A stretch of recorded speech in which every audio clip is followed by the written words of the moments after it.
Unmasking, Undermine, dive into its meaning. Hello, English learners. Today, we're going to explore a fascinating phrase in the English language, undermine. By the end of this video, you'll fully understand what it means and how to use it in your conversations. Let's dive in. The word undermine actually comes from two words, under and mine. Imagine a miner digging tunnels under a structure, making it weaker without anyone noticing.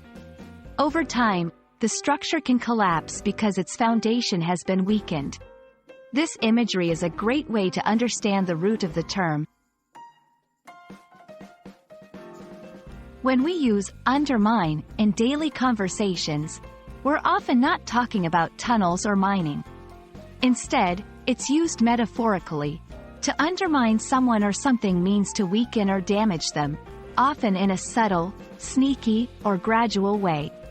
For example, if someone consistently questions your decisions in front of others, they might be trying to undermine your authority or confidence. To really grasp the meaning, let's look at some examples.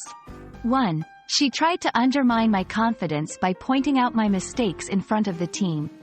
Here, someone is attempting to weaken another person's confidence.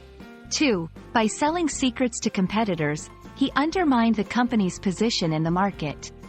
In this example, someone damaged the company's competitive edge by leaking secrets.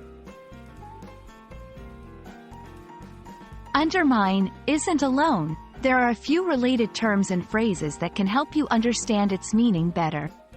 Sabotage. Deliberately destroy or obstruct something, especially for political or military advantage. Erode. Gradually wear away, which can be both literal, as in water eroding a shoreline, or figurative, as in someone's confidence being eroded over time. Weaken. Make or become weaker in power, resolve, or physical strength. And there you have it. Undermine is a word with a rich background, stemming from the idea of weakening a structure's foundation. It's a powerful term that's frequently used both in literal and metaphorical contexts. We hope this video has cleared up any confusion, and now you can confidently use undermine in your conversations. Keep learning, and we'll see you in the next video.